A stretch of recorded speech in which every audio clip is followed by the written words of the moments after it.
जो हा तळातला माणूस आहे, ज्याला दूध महागलेलं आहे, साखर महागलेली आहे, गुळ महागला, त्याने चहा प्यायचं म्हटलं तरी आज 2 रुपयाचा जो चहा आहे तो त्याला 12 रुपयात 15 रुपयात घेणं भाग पडतं. तर एक बिस्किट जर मी सकाळी चहा बरोबर खात असेल तर त्या बिस्किटाला 2 पैसे मला टॅक्स म्हणून भरावं लागतं. नमस्कार, मी पूजा. लोकमतमध्ये तुमचं स्वागत आहे. देशाचं बजेट 1 तारखेला सादर होणार आहे, पण या बजेटकडून मुंबईकरांच्या काय अपेक्षा आहेत, मुंबईकरांना काय हवं आहे, मुंबईतली आपण आर्थिक परिस्थिती बघितली, देशाची आर्थिक परिस्थिती बघितली, वाढती महागाई किंवा इतर सगळ्या समस्या आहेत ज्याकडे कुणाला बोलायचं नाहीये, ज्यावर कुणाला व्यक्त व्हायचं नाहीये. पण मुंबईकरांना त्यावर काय वाटतं? कारण मुंबई आणि बजेटचा जर आपण विचार केला तर नेहमी मुंबई दुर्लक्षित राहिलेली आहे, आपण असं बोलू शकतो. वाढती महागाई असेल, घरांच्या वाढत्या किमती असतील, त्याचबरोबर सोन्याची वाढती किंमत असेल, एकूणच समस्या ज्या मुंबईमध्ये आहेत, बजेटकडून मुंबईकरांना काय अपेक्षा आहेत याबद्दल आपण बोलणार आहोत. माझ्यासोबत मी मुंबईकरांच्या प्रतिक्रिया घेणार आहे. आता माझ्यासोबत धनराज मंजारी सर आहेत. सर, बजेटचा विचार केला तर मुंबई आपण बघतोय की इतकं काही मुंबईला आजपर्यंत मिळत आलं नाहीये, पण यंदा काही वेगळा विचार होऊ शकतो का? मुंबईकरांचा, आपण सामान्य मुंबईकर बघितले, धावपळीचं त्यांचं आयुष्य आहे, लोकल ट्रेन असेल, वाढती महागाई असेल, काय मुंबईकरांना मिळालं पाहिजे? मुंबईकर म्हटल्यानंतर आता मुंबईकरांच्या अपेक्षा निश्चित आहे, किती त्या पूर्ण होतात त्या दुपारी कळेलच. परंतु सर्वप्रथम मुंबईकरांची एक अपेक्षा आहे की मुंबई हे शहर जे जागतिक कीर्तिमानाचं शहर आहे आणि देशाची आर्थिक राजधानी आहे. हे शहर केंद्राला, देशाला, संपूर्ण देशाला आणि काही आंतरराष्ट्रीय संस्थांना एवढा रेव्हेन्यू मिळवून देत आहे. त्या मानाने मुंबईकरांना किती पर्सेंट तुम्ही देता ते जर काढले तर मला वाटतं 4 किंवा 5% तुम्ही मुंबईकर जो एक इंडिव्हिज्युअल नागरिक आहे त्याला मिळतात. संस्थात्मक जे डोनेशन आहे किंवा संस्थात्मक जे रेव्हेन्यू आहे तो आपण वगळून बोलूया की मुंबईकर म्हणून तू जो प्रश्न विचारला म्हणून इंडिव्हिज्युअलला किती येतं तर फार कमी पर्सेंटाईल येतं. मला वाटतं मुंबईमध्ये राहणाऱ्या जनतेचं जीवन सुकर कसं व्हावं त्यासाठी हा जो रेव्हेन्यू तुम्ही या आर्थिक राजधानीतून घेऊन जाता त्याच्या कमीत कमी 60% तरी तुम्ही तो मुंबईकरांना द्यायला पाहिजे, मुंबईकरांच्या भल्यासाठी द्यायला पाहिजे.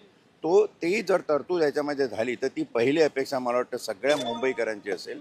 दुसरी महत्त्वाची अपेक्षा अशी आहे की मुंबई आता थोड्या ज्या पद्धतीनं बदलत आहे, मुंबईचा एकंदर ऑरा, मुंबईचा चेहरा सगळं बदलत आहे आणि ते जे नवीन बदलणारं स्ट्रक्चर आहे ते मल्टी स्टोरी कल्चरचं स्ट्रक्चर आहे. म्हणजे 20 माळे, 25 माळे, 30 माळे अशा बिल्डिंग जागोजागी उभ्या अख्ख्या मुंबईभर तुम्हाला कन्स्ट्रक्शननी हे दिसेल. तर या कल्चरमध्ये मल्टी स्टोरी, मल्टी बिल्डिंग कल्चरमध्ये ज्या सोसायटीज फॉर्म होतात त्याच्यामध्ये जो फ्लॅट धारक आहे तोच सगळ्या बाजूनी नागवला जातो. टॅक्स त्यालाच भरावा लागतो, रोडपासून तर सगळं त्यालाच भरावं लागतं. साधी पार्किंग जरी असली तर त्यालाच हे करावं लागतं.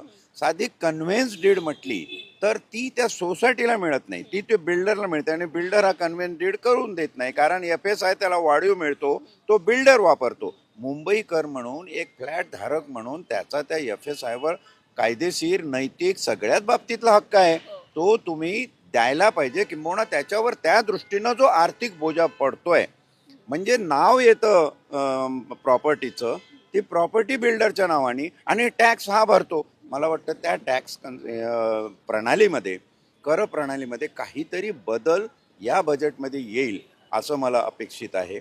तिसरं, मुंबईकरांचा मेन जो प्रॉब्लेम आहे तो ट्रान्सपोर्टेशनचा. आता विकासाच्या नावाखाली बरंच काही आहे, ज्या गोष्टी दिसत आहेत त्या डिनाय करण्यात अर्थ नाही. रोडचं स्ट्रक्चर बऱ्यापैकी निर्माण होतं आहे, पण रोडचं जे कन्स्ट्रक्शन आहे, काही कन्स्ट्रक्शन तुटतात आहे, पडतात आहे आणि त्याचं जे ट्रान्सपोर्टेशन टाईम आहे तो आताही बघितला तर विशेष काही रिलीफ मिळालेला नाही.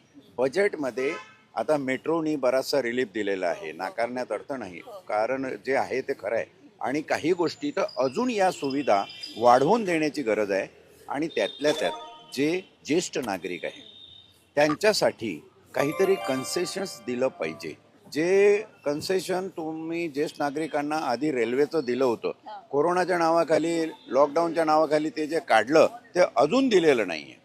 त्याच्यामध्ये वयमर्यादा कमी करून तुम्ही ते द्यावं आणि त्या कन्सेशनचा जो काही बोजा येईल, आता हे टॅक्स म्हटल्यानंतर, बजेट म्हटल्यानंतर सगळा कराचा आणि पैशाचा, रेव्हेन्यूचा संबंध आला. तो रेव्हेन्यू तुम्ही कसा ॲडजस्ट करता, ते बघायला पाहिजे. चौथी अपेक्षा ज्या शाळा आहेत त्या शाळा जेवढ्या अनुदानित शाळा आहेत त्यांचं अनुदान या बजेटमध्ये वाढवून दिलं तर मुंबईतल्या ज्या खास करून मराठी शाळा त्यांची परिस्थिती गंभीर आहे आणि अनेक ठिकाणी बिल्डरांनी ती शाळा बंद पाडून, कशामुळे बंद पडल्या? कारण शाळेमध्ये पटसंख्या नाही, पटसंख्या नाही म्हणून अनुदान नाही. पटसंख्या नसली तरी ती उद्या येईल अशावर तुम्ही अनुदान चालू ठेवा ना. बसेल थोडासा बोजा, पण शिक्षण ही मूलभूत गरज आहे. आणि शेवटचं सांगतो, मुंबईकरांची अपेक्षा आहे स्वास्थ्याबद्दलची. त्यांना उत्तम आरोग्य सेवा मिळाली पाहिजे.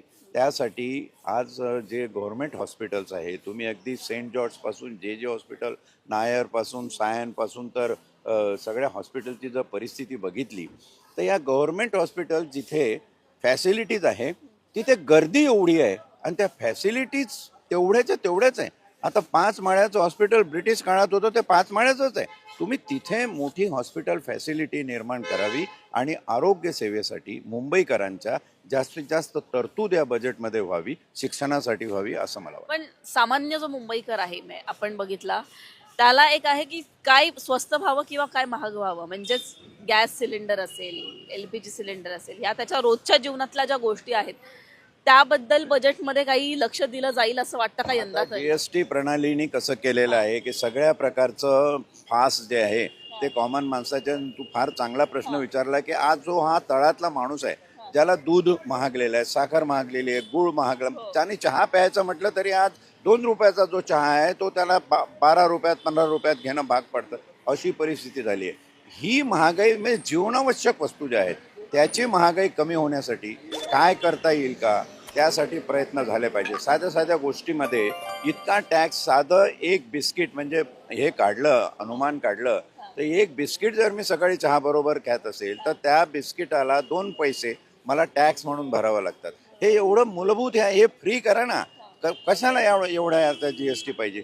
या ज्या मूलभूत गोष्टी आहे, ज्या दैनंदिन जीवनाच्या गरजेच्या, माणसाच्या सर्व प्रकारच्या ज्या गरजा आहेत, भूक, अन्न आणि वस्त्र, ह्या गोष्टी टॅक्स कमी झाला पाहिजे. हे सगळ्यांनाच, म्हणजे मुंबईकर म्हणून नव्हे तर हे सगळेच लोक, इव्हन खेड्यापाड्यातली जनता याच्याने त्रस्त झालेली आहे.